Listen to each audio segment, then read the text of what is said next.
Okay. Kutoka pande za Kariakoo ya Agri na Likoma. Ndipo ninapowakomeshaga pale. Nite Diva Dastana. Nite Konde Boy, Konde DJ, the Super DJ NTZ Tanzamoko. Mtangazaji bora wa East Africa na Tanzania. Wananikoma wanafuata njia zangu tu, yani hatari. Basi leo tunaanza na kigongo cha kwetu Smarty wanaita Arian. Waliokusha kutazama Dom na Gari June, lakini pia waliotazama Magic Hero. Basi leo tunaanza na kigongo wanaita Arian. Hatari sana.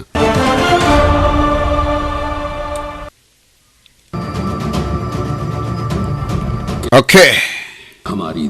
Basi tunaanza katika episode ya kwanza. Kazi ya Mwenyezi Mungu tunaelewa ni uumbaji. Alright. Basi picha tunaanza katika ulimwengu mwingine ambao Mwenyezi Mungu alikuwa ameweza kuumba, ambao mwanadamu hawezi kutazama wala kufikia katika mafikirio yako ya kawaida. Huu ni ulimwengu tofauti kabisa. Basi katika sayari hiyo ilionekana katika namna fulani yenye pingili mbili zinazozunguka na moja ikiwa katikati. Lakini hapo kitazama katika macho ya kawaida hauwezi kuona wala hauwezi kujua kwamba ndani yake kuna wanadamu ambao walikuwa wakiishi. Basi kulikuwa na miungu ambayo ilikuwa ikiwepo, ikiwa ikiishi katika maeneo hayo. Lakini kulikuwa na vita kubwa iliyokuwa ikipiganwa kati ya miungu pamoja na mashetani. Ujio mashetani kazi yao wanahitaji kuweza kutawala. Sasa imechukua miaka elfu kwa maelfu bado wanahitaji kuweza kutawala. Wakati huo kulikuwa na Devansh. Devansh. Anaitwa Devansh Manu. Lakini pia kulikuwa na Metal. Hiyo yote ni miungu iliyokuwa ikithibitisha kukamata nguvu fulani.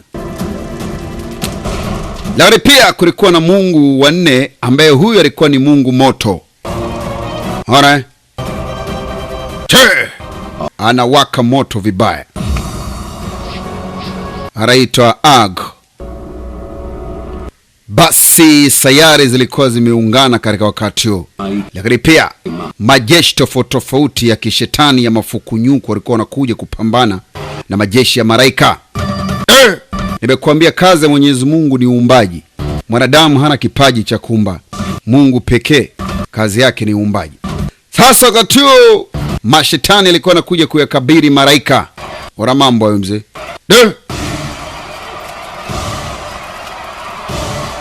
Oho. Wakakutana katikati mzee. Hello.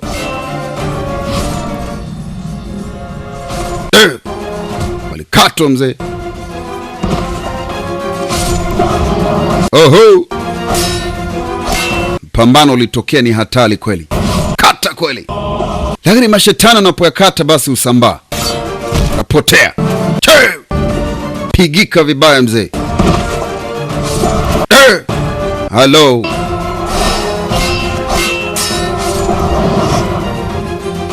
Sasa hao unaoona wamevaa majoho meusi ni mashetani. Lakini malaika, wafuasi wa malaika wamevaa majoho meupe. Basi vita hii iliendelea. Devansh tumia nguvu yake. Lakini akatokea Mungu wa upepo, kimbunga. Kapeleka kimbunga mzee. Sasa wanasaidiana miungu yote kuhakikisha kwamba mashetani hayawezi kutenda chochote. Hagin, huyu ni Mungu wa moto. Anatumia moto kuhakikisha kwamba anawasambaratisha mashetani hao. Basi kazi ya mashetani hao walikuwa wameweza kuja kuchukua jiwe moja wapo ambalo lilikuwa likihitajika kwa mashetani hao.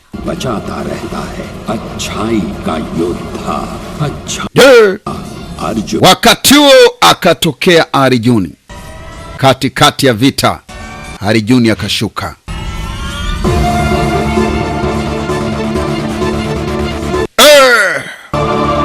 Baada ya vita kuendelea kwa muda mrefu, hapo ndipo aliposhuka Arjuni, mbabe wa vita. Sasa mashetani wanamfuata subutu yao. Cheki mambo haya.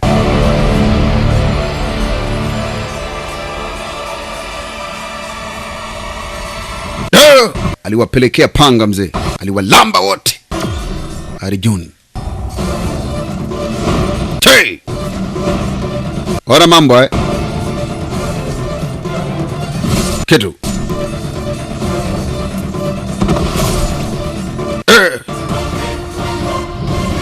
lamba panga.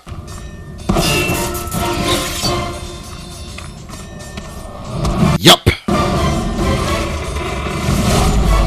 Arjuni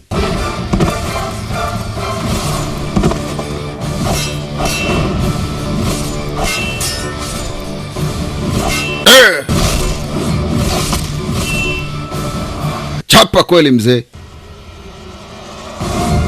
Basi alikuwa amekusha kumaliza kazi mwanaume Arjuni, lakini wakati huo ndipo alipoifuata ile miungu akiwa na jopo chache na mashetani waliotoka kupambana katika vita kubwa. Ilikuwa ni vita kubwa mzee, si vita ya kawaida.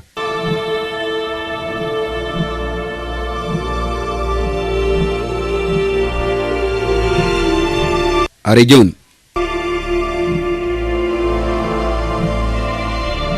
shakwambia hii ni sayari tofauti, na maana hapa si duniani. ये किसका आक्रमण था? Akaambia tazama jinsi ilivyotokea. वही बुराई का महाराजा है. Akaambia tumejitahidi kabisa kuhakikisha kwamba tunaweka ulinzi, हम पांचों ने उसे na hatukudhani kama ingaliweza kupotea lulu yetu. अचानक ही आक्रमण. Anasema nimejitahidi kuleta jeshi. हमारी Right, kama nisingaliwahi kuleta jeshi ingalikuwaje? तो कुछ समझ में नहीं आ रहा है. Sijasema kwamba imepotea, अंदर lakini nachozungumza वहां से vipi kama ingaliweza kupotea. Shetani mkubwa alipiga kelele kuhakikisha kwamba anakuja kupata hiyo lulu, सकता है Arjun. na miungu inamwambia sikiliza Arjuni, ये बात kama tu tutakuacha na hiyo kitu, maana yake hiyo kitu itakuja kupotea. इसी दशा आरंभ होने वाली है. Lakini walishauriana wakadhani kwamba ni bora wakachukua hiyo lulu, अपने maana imekuwa ni hatari na mashetani wanaifata wakihitaji. मगर उससे पहले उसके Anasema basi kama hiyo lulu utabaki nayo, maana yake kitakachokuja kutokea baadaye kitakuwa ni kitu cha kutisha sana. Kwa hiyo ni bora ukatukabidhi कल सूर्योदय की ili tuendelee kuirinda, ये दशा आरंभ हो. maana bado hatujui इस मणि ni kitu gani kitakuja kutokea katika wakati wa baadaye. Kwa hiyo ni vyema ukatukabidhi. सुरक्षित नहीं है. अगर आप Arjuni पहुंचे amekabidhiwa hiyo kitu takriban miaka 1000 hakirinda hiyo lulu, वहीं लेके जाओ. lakini sasa miungu inamwambia kwamba inahitaji. इस मणि को मैं अपने साथ ले जाऊंगा. इसे हिमालय की गोद में शंकर स्थान. Basi anasema lazima tutafute kiumbe mwingine ambaye tutamkabidhi hii bidhaa ili aweze kuilinda, ili hawa mashetani wasitufikie. Basi Arjuni aliileta ile lulu lo. Che! Akaleta ile lulu, mzee utokaa kukubali.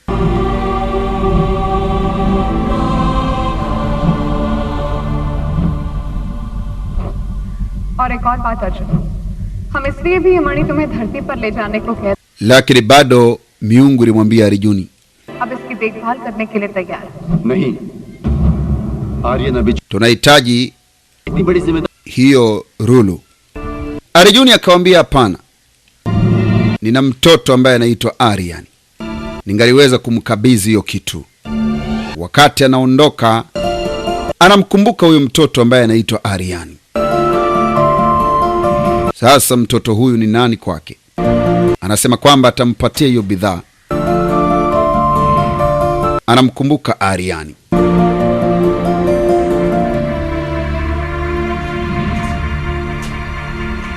Da! Ghafla Mungu moto akamtokea mbele yake. कब तक इस सच्चाई Akaambia sikiliza Arjuni, इन दशा sidhani kama mwanadamu anaweza akairinda bidhaa hiyo. Lakini pia भूल गए. Mungu wa maji pia akatokea. कल Wanamshauri Arjuni kwamba hiyo bidhaa kuipeleka duniani si kitu ya kawaida, सारी शक्तियां labda tutengeneze mlinzi mwingine ambaye angaliweza kumsaidia huyo mwanadamu ambaye unampelekea. करिए Arjun anawaza kwamba hiyo bidhaa हमेशा atampelekea mwanadamu ili mashetani wasije wakaipata.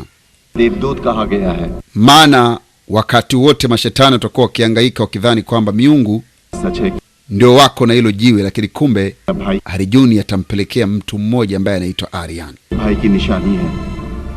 Ina maana lengo ni kuwaficha mashetani wasitambue kwamba hiyo bidhaa ni wapi ambako ilikopelekwa. Unaona eh? तो इन सब बातों से दूर रखना चाहता हूँ। कब तक अर्जुन, कब तक?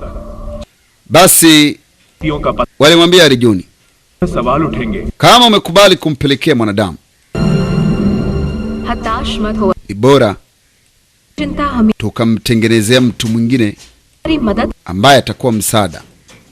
मियाकी देना चाहते हैं।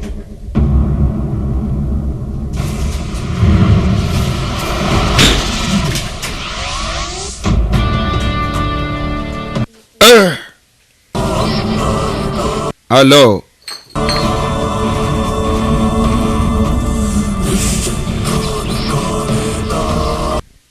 Basi ikabidi sasa wamtengeneze kiumbe mwingine ambaye atakuja kuleta msaada katika namna ya kuirinda hiyo bidhaa. Ni rulu ya kale ya muda mrefu kweli.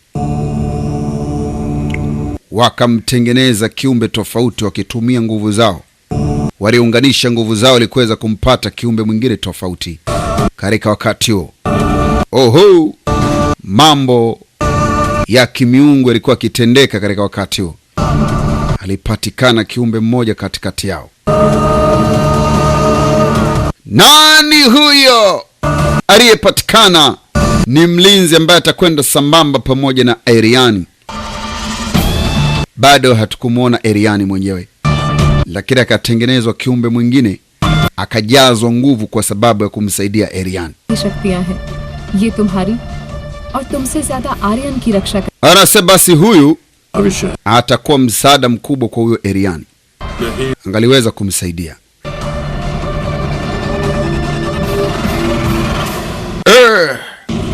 Basi tukitoka huko tunakuja duniani, maana kule kulikuwa ni kwenye sayari tofauti ambayo si dunia. Tunampata bwana mdogo mmoja mwenye umri takriban miaka 18, 19. Huyu bwana mdogo bwana yuko nyumbani. Sasa kuna kitu kinamtisha katika mji mmoja ambapo alipokuwa akiishi bwana mdogo huyu. Basi kuna kitu kinamtisha sana. Oh, amekwenda chooni, mzee ameshindwa kujisaidia, anatazama hiki kitu. Aliyekuwa akimtisha ni Spider Buibui. Anaogopa kweli, yani anamuogopa Buibui vibaya. Sasa ana ndugu yake ambaye alikuwa akimtisha, ambaye wewe huyo Spider atakurukia hapo. Spider को आपका Spider akikung'ata unajua kinatokea nini? Spider तेरे को पता है Kwambia Spider na sumu kali, na akikung'ata itakuwa ni madhara makubwa. आपका नाम ना आर्यन नहीं Sasa wasikiliza, wewe utakuwa tena si Aryan. Utakufa kama huyo mdudu atakung'ata. पूछो Subiri sasa akung'ate. डर का मजाक नहीं। Ah, mtoe bwana. Tafadhali naomba unisaidie umtoe. Sasa anamwambia mtoto mdogo, lakini huyu anaogopa. Be mwite shangazi yake. Ghafla wakati huo upande wa nje mwanga ulitokea wa kutisha kweli, kiasi ambacho kulikuwa na mnyama hapa ambaye ni mbwa. Akatazama mwanga huo. Huyu bwana anaonekana ametoka katika ile sayari na kuja duniani. चाची Shangazi, mwangalie huyo mdudu. क्या हो रहा है? Basi yule bwana alikuja nyumbani. Inaonekana huyu bwana hapa ni nyumbani kwake, lakini Ariani mwenyewe ambaye alikuwa akimzungumzia क्या कर रहे ndio huyu bwana mdogo. Mjomba anamuuliza kitu gani kinakutisha, nasema ni huyo Buibui. हो? आर्यन तुम भी Ariani, acha upumbavu wako bwana. Basi mjomba alikuja akamchukua yule Buibui, maana bwana mdogo alikuwa akiogopa sana. Bidi mjomba msaidie, ambia njoo. Oho, basi kumbuka tu tupo katika episode ya kwanza ya Kigongo Cheto Smart wanaita Aryan. Vishu बेटा Okay, na tunazidi kusonga mbele. Kumbuka ni episode ya kwanza tu wanaita Aryan. Tunatambaa mbele katika episode ya pili ya Kigongo Mashine. Utaki kubali mzee, si hatari, yani ni mambo ya kutisha kweli.